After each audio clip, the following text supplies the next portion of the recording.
All right, so we are live, Dr. John. Again, we are talking about the perfect storm. So you just asked me, what are we going to talk about? And like, well, let's talk about the perfect storm. What we're seeing with the most difficult clients that we work with who've seen a lot of different doctors. You always like to say we're not the first doctors to the party. Most of the time, we're the last doctors. And the people we work with are exhausted and burnt out and can't focus, can't concentrate, frustrated, spending lots of money, not moving the needle, and fill in the complaint that's what they have. And so we see a lot of people that have that perfect storm of the environment, their life, the stressors, their relationships, their exposures, the chemicals, just the world, and then what they inherit from their parents or their family lineage in terms of there may be cardiovascular diseases, cancer, immune-related challenges, or even more things that make sense to people like they have anxiety or depression or mood disorders. So why don't we start with that, John, in terms of how we put together a great summit for people based on the concept of what we're seeing in practice and how the perfect storm really is why they're not getting better, and kind of give them some information on that.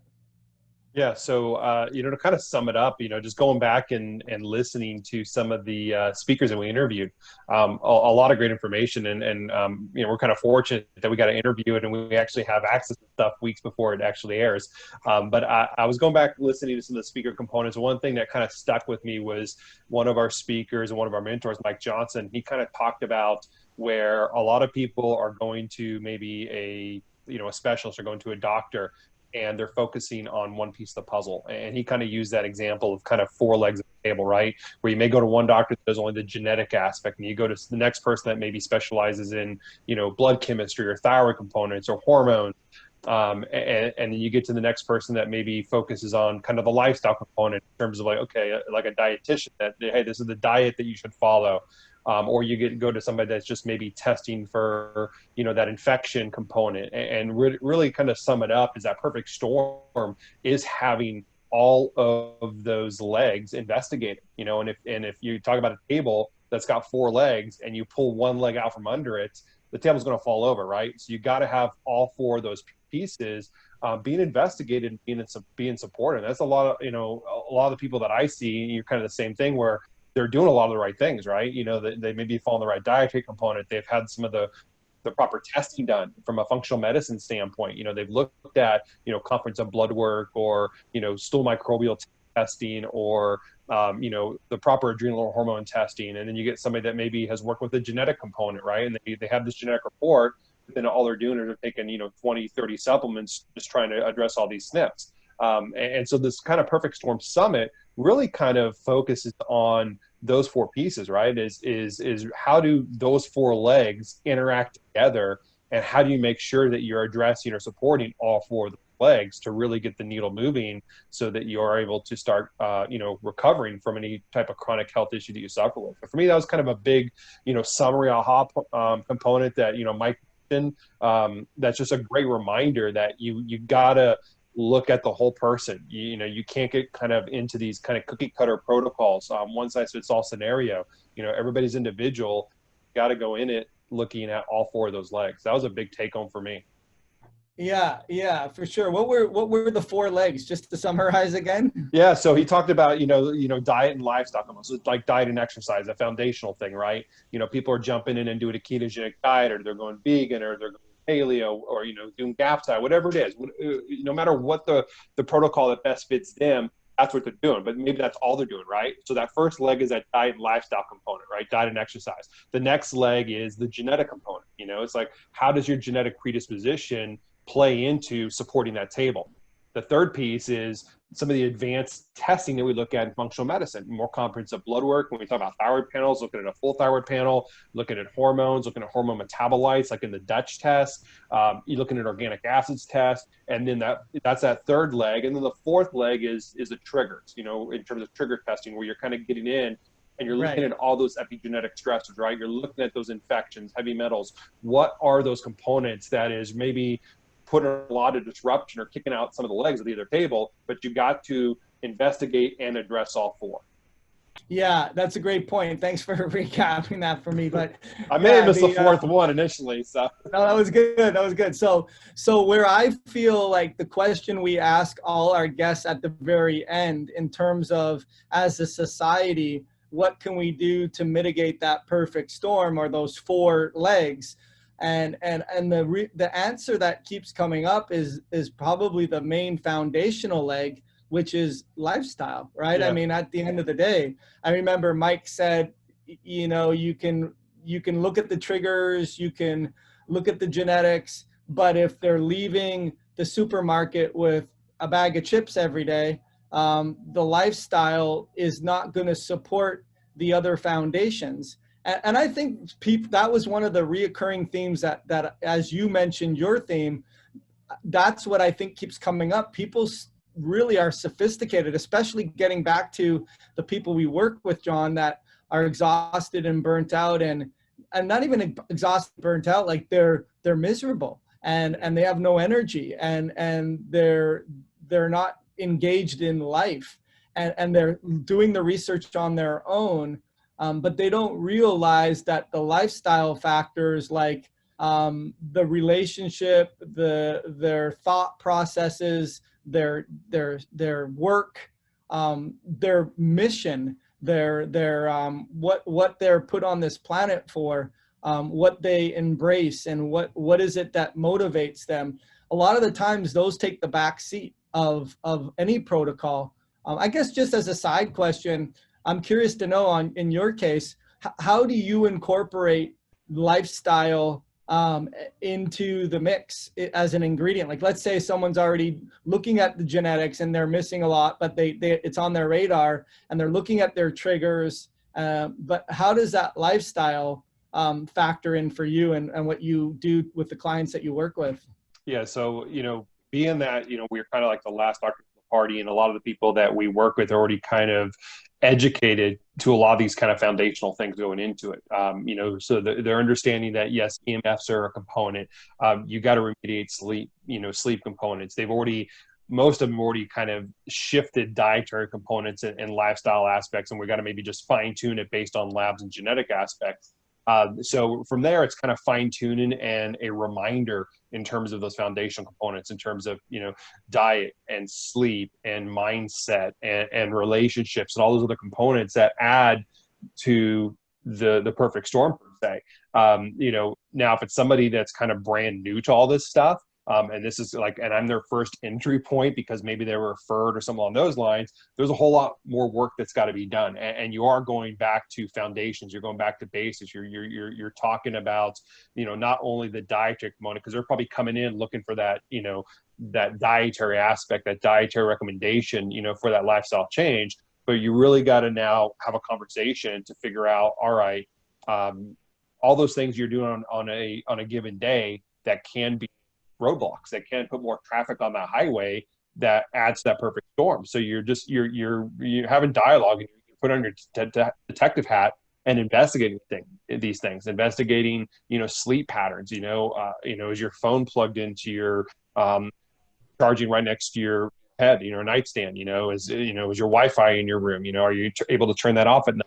You got to go through all these different steps, right? And just those things that, can factors, are driving to work, are you sitting in traffic, are you sitting in traffic with the windows down, all those components. And then you get into things like on a work, day. I personally, I ask about things like, water damage in the car, in the office, in the home environment. And then you get into the stress aspect, right? How stressful is your job? How stressful is your home life? How stressful are other components in that? You got to really take into consideration and investigate all those facets. So what a lot of times I do with a patient, I say, hey, walk me through a typical workday, right? From morning to night, right? What are the things that you typically do? And then now walk me through an off work day, like on a weekend component, what are all those things you do? And that gives me kind of some bullet points to say, hey, maybe we should investigate this a little bit deeper, because what I find out is if somebody, you're addressing all four legs of those tables, right?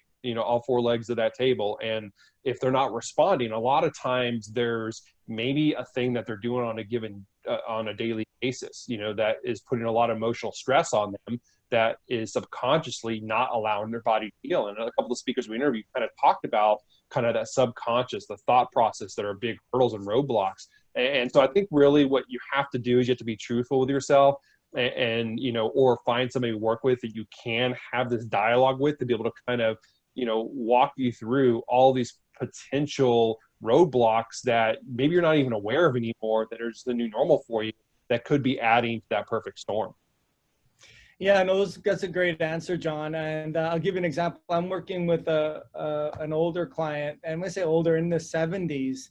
And what's really interesting is a lot of the time, on the flip side, they are aware of all of that, but they have major susceptibilities genetically, in terms of the usual suspects that we assume guilty until proven otherwise, with like Fenton reactions, where iron oxidizes and creates massive amounts of inflammation. And if you have challenges with putting out those inflammatory fires, you're going to deplete your raw materials.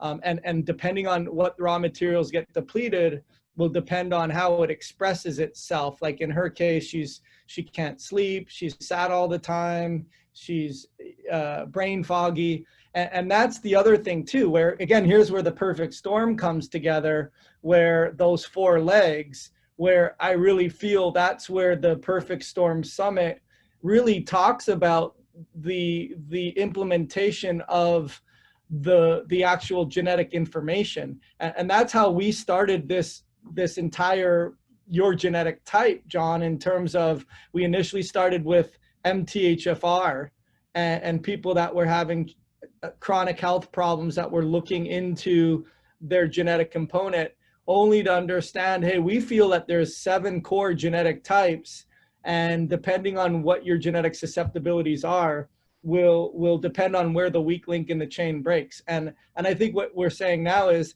you could have, again, the best, oh no, are you still there? I'm here, frozen, kick me out, sorry. Okay, yeah, okay. You could have like the best mindset and lifestyle, but if your genetic information is struggling or expressing to not be able to keep up with demands, that's where you got to get everything handled. So maybe you could talk a little bit about that, with what the speakers brought to the table in terms of their overall impression of whether or not genetics are important or not. Yeah.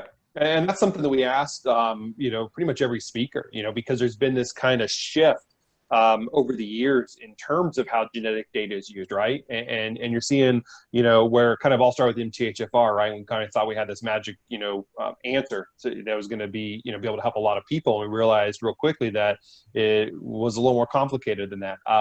And then it really kind of delved into genetics hardcore, in terms of like, hey, these are the key gene SNPs, and you support that, it's going to optimize your biochemistry, and you're done. Realize real quick, it's not that easy, right? And so when we asked the speakers that question, we kind of got that reoccurring component where it kind of goes back to the big picture. And that's why we kind of put this Perfect Storm Summit together, is because genetics gives a whole lot of information. It really can give you a lot of answers. It gives you what we call a roadmap, right? It gives you an insight into how your biochemistry functions, and where there's a likelihood, all right, that the biochemistry can be impaired, okay, if those genes are expressing or turned on. Now, some people, it may be just a genetic component, right? So we're not completely discrediting that the genetics is just information, it's just a roadmap. Some people truly have genetic factors that you support, and it actually changes their life. It changes symptoms, it changes how they function and feel on a given day basis. But the thing is you have to go into understanding that genetics is not the be all end all, all right? It is a roadmap, and there are key genes that maybe you do need to support based on, health concerns you're experiencing. but also that genetic data gives us a roadmap of which rabbit holes we got to go down, which rocks we got to turn over, and comparing that to maybe certain stressors. And if we talk about, where we know there's certain association with certain triggers, right? Like, for instance, when I talked to someone about mold, right? There's a specific trigger, being mold, typically will affect a handful of genes more so. And if you have genetic weakness there and that mold toxicity, well, that creates a perfect storm, right? You have both those components that are huge impacts where, hey, mold's a burden, and you go into genetic weak where your body can't cope as much with that mold burden as the next person, which is going to lead to a lot of chronicity in some of these health issues. So the genetic component is vital. It's important. It's, like I said, it's a leg of that four-legged table. But like I said, you can't just have one leg for the table to be able to be level and stand up. You need all four legs. So genetics is a roadmap. It can give a lot of information, and a lot of times maybe there are gene SNPs that need to be supported specifically, but genetics cannot be the be-all, end-all and the only tool or the only leg of that table that you're supporting. Yeah, I mean, listen, if you're suffering with a chronic health condition, you've seen a lot of different doctors, and you're not solving the mystery, so to speak, and or at least having improvements enough where you can see progress, then genetics have to be in there, right? I mean, especially if they haven't, or if they have, but they haven't been understood at the level they should be. Right. I've heard you say, like, listen, the test that we offer for $349, it's probably a $5,000 test. I agree with you on that, or more. And I think you just summed it up right there, where there's never bad news with the genetics. It's always, hey, there's good information here. We got some good news. Have you done this or that? No, I never even been told about that. Okay, great. Let's go down that avenue and start to implement these priorities. And then you have these perfect storm where you have, if this doesn't work and this follow-up system doesn't work, now it's more challenged than ever. Like, I had a pilot once who was a patient, and he says, this is the way we do our contingencies when we're flying. If this doesn't happen, then this, we go here. And then if this doesn't happen, we go here. And when you have that genetically, like, I think that's the difference. When people think about genetics, they hear about the BRCA gene, or they hear about the ApoE gene, and that's genetic testing, but that's not nutrigenomics, where Dr. Bob Miller talks about, where you're looking at function. How do these genes function as a whole?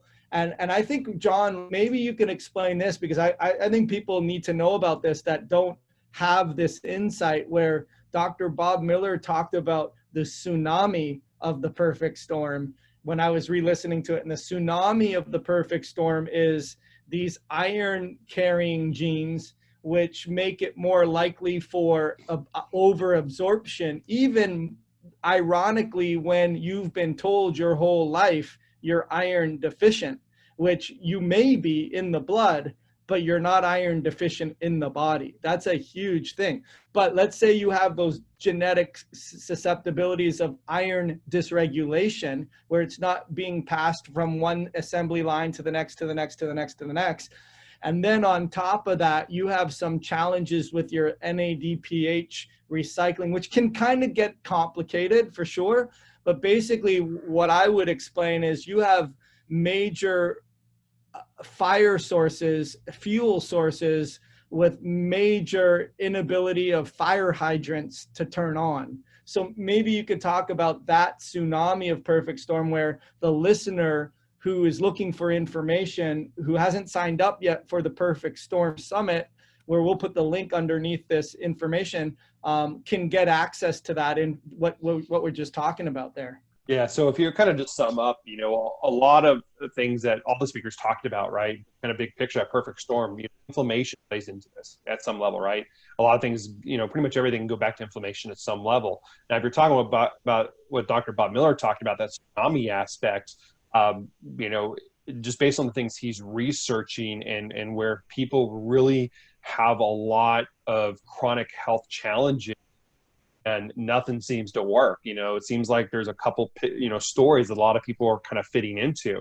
And that iron aspect is one of them. And it's not so much that there's, like you mentioned, an iron deficiency. I always tell patients, it's like, okay, there's plenty of iron, it's just getting stuck somewhere, right? You're just not able to transport it or get it from point A to point Z, and point Z is kind of where the magic happens. And maybe based on genetic or stressors, you're getting iron stuck at point D and point, F, right? That could be problematic because any of that iron that gets sequestered or kind of gets stuck somewhere, it is something that, like you mentioned, it's going to affect your NAD cycling. That's going to feed into things like mast cell activation and just massive inflammation in general. And that's, the body's response to it. But the thing is further upstream, there's some problems there, right? And so understanding the genetic component, right? And understanding that if you do have some of these iron transport-based genes, there is a completely different kind of game plan for you that is going to address your regulation of getting iron from point A to point Z much more effectively. And when you can do that, it's like you stop squirting lighter fluid on the fire the first time in your life, right? Because maybe genetically there may be not enough fire hydrants around, or maybe because of stressors, some of the fighter hydrants are kind of dried up per se. But the thing is, if you can get better transport and you can stop squirting that lighter fluid in the fire, now your body has a chance to finally control that inflammation. And I know Bob does a lot of research in the world of Lyme, and this is something that people that have Lyme, especially a lot of symptoms with Lyme, they can have this as a big factor because, you can do all the things you want to support genetics or all the detox components for Lyme. But if you've got this story where you have certain essential elements like iron that are getting sequestered or getting stuck and squirting lighter through the fire, nothing is going to move the needle until you stop or remove that piece of it. And so that is something that, I see with patients I work with quite a bit, where you mentioned, hey, they're told they're anemic their whole life, right? Because maybe they're looking at just a hemoglobin, right? Or maybe they're just looking at a ferritin level, which are early stages of anemia. But the thing is they could have their ferritin levels of like 15, but their serum iron is 180. It means like, hey, there's plenty of iron in the blood. It just, the body's not storing it and it's just getting sequestered somewhere for some reason. You got to know the whole story. That's what's great about a lot of the people we interviewed for the summit.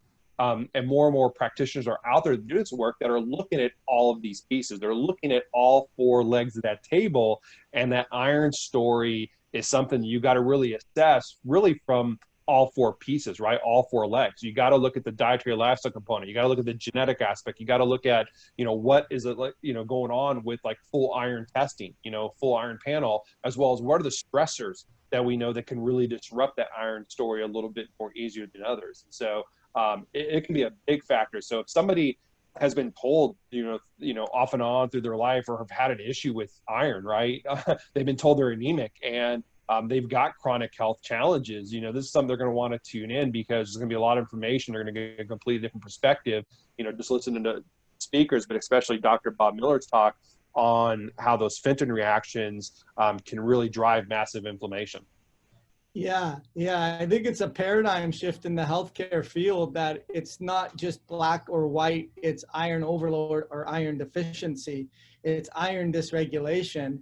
And just as a clinical pearl, vitamin A and copper can be two supporting nutrients that help with that transportation if it's necessary. But what I love too, John, is that obviously this perfect storm is free. It's from June 5th to June 7th. Which will be airing, I think 6 or 7 speakers. Is it 6 speakers a day? 6 speakers per day, yeah. 6 speakers per day. And then 48 hours afterwards, it will be free as well. But what we wanted to do was really entice you guys to go for the VIP package. And I think we put so much great goodies in there, from the speaker bonuses and recipes and PDF guides, the cheat sheets, so that I actually had someone ask the other day, is there transcribable lectures? Because I'm all videoed out.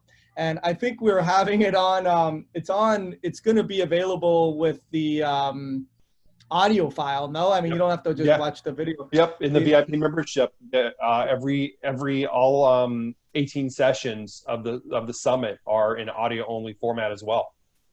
Right. And then of course is our wrap up, which I'm really proud of. We did a lot of wrapping up. we did a lot of intros, we did a lot of interviewing, and a lot of wrapping up. And the wrapping up really gives us our clinical pearls and our takeaways and our PDF cheat sheets on what were the most important.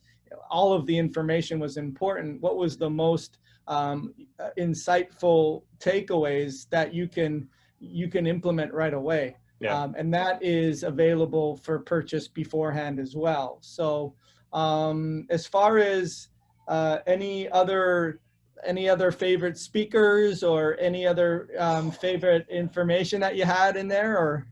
Yeah. So that's the thing, is because, I'm working on some of the email components that, everybody that's registered for the summit, right, leading up, and just kind of that talks about each day summit, and throwing a couple of highlights of my favorite speakers. And it's so hard to pick a favorite speaker, right? It's like, is it something, just, having the opportunity to talk to Ben Lynch for an hour, and pick his brain, that just amazing, insight, and just kind of big picture, and then the things he's working on. And then if I can get into the technical side of things, right, the scientific side, we talk about Bob Miller and his talk about the genetic component. For me, it's like, listening to Nathan Bryan and Susan Owen. Those are a little bit more advanced topics, but really topics that I think, I think anybody that has health challenges needs to listen to Dr. Nathan Bryan talk about nitric oxide, and also listen to Susan Owens talk about oxalates. To me, like, I think those are two big missing pieces to a lot of people. And even to kind of go back to what we were talking about with Bob Miller and the iron aspect, right? And Susan Owens talked about how oxalates can chelate iron. So do you have an iron issue because you have oxalate overload, right? So there's a lot of interconnection with. But I think Dr. Nathan Bryan and Susan Owens, from a big picture standpoint, Perfect Storm component were probably two of my favorites. What about you? Who was your favorite speaker? Yeah, I mean, I know it's hard because, when I listened to them again, I was like, oh, I get so much more out of each one when I hear it a third or fourth time. But I enjoyed all speakers just like you. It was a pleasure to interview Ben and Bob. Mike, like you just said, with those 4 legs, those were key tools. Obviously hormones, and Carrie Jones for women, to be empowered when their hormones are imbalanced, and how the environment really, really overlaps, and you can measure that. Mental health was key with Elena, Dr. V, and talking about the words and the thoughts as an epigenetic factor that impacts our genes. I thought that was huge. The gut health with histamines with Grace, I thought that was a great, a lot of meaty stuff in there that people will have to listen to again. But we took notes for you so you could get that. And, Kelly and Eric with weight loss and thyroid hormones, those were really good. And Robbie with detoxing. It's hard to say. I think what we need to do is listen to it one more time, each other, and then come up with our favorites and hear what yours is and what mine is at the end of the day. But all of them were great. Yeah. I'm super proud of this summit that we've done, John. I think it's great information. Why don't you let them know what's next for them in terms of just where they should go? I guess you're just going to put the link underneath here, right? Is that what you're going to do? So, we'll put the link under this video, as soon as we, wrap things up here, and you just click on that link and it'll take you to register for free access to that Perfect Storm Summit that airs June 5th. So less than 2 weeks out from that airing, so from that, running for that weekend. And like you mentioned, we would strongly recommend that, grab VIP access. That VIP access pass is going to get you lifetime replay to the video and audio sessions as well, plus over $1,000 worth of bonuses that the speakers give to us give to you as a thank you for becoming a VIP member. So, you don't have to opt in as a VIP member. It's a lot of information to try and tune into for 3 days. Like I said, each day is open for 48 hours. So, unless you got a really free weekend to sit there and listen to it all and take really good notes, grab the free pass, but we strongly encourage you to have the VIP pass as well. So click the link and it'll take you to register, and just put your email address in, and you'll be getting an email notification when things are ready to go here in less than 2 weeks. Awesome. And you guys will enjoy the listening information, because it is awesome information. So we'll see you there on the Perfect Storm Summit on June 5th through June 7th.